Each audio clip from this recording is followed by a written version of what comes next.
you're a busy person, here's an ideal workout for you. Look, not all of us have 1-2 hours that we can spend in the gym. So here's some tips that you can get you started right now. Number one, instead of regular exercise flow, utilize supersets. I mean, this is the quickest way you can get in and out of the gym. You can have your time in the gym spent just by using supersets because there's no rest periods. For example, you're doing a chest exercise. Right after you're done with the chest exercise, you're gonna go into a back exercise. That way you can kill 2 birds with 1 stone. I definitely recommend doing supersets with different muscle groups so that way you're not exhausting that muscle group completely for the rest of the workout. Number 2, instead of spending 1-2 minutes per rest between exercises, shave that time down to about 30 to 45 seconds. I mean, this in itself will cut your workout in half. What I recommend is using a timer. You can get a watch and you can put a little timer right after you're done with the exercise.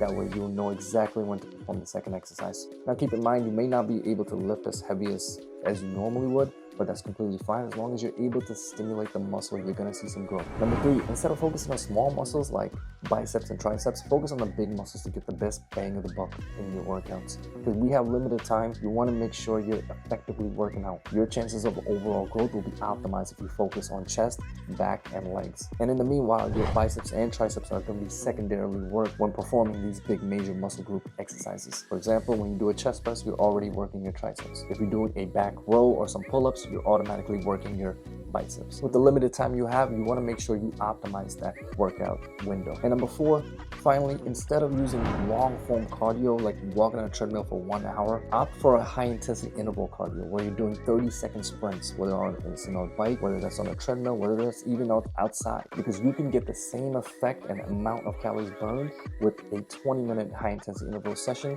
compared to an hour slow forming cardio. Again, these are my top 4 tips that help me, especially when on a busy day, to get my workouts in. It helps me stay sustainable. It helps me keep consistent with my workouts. I'm more likely to do them, and I don't have to sacrifice my time because, as we all know, life gets busy at some time. So these are some tips that help me, and I hope it helps you too. If you found this helpful, make sure to share it with a buddy. And if you have any questions, drop it in the comments below. I'll make sure to answer them for you. Until next time.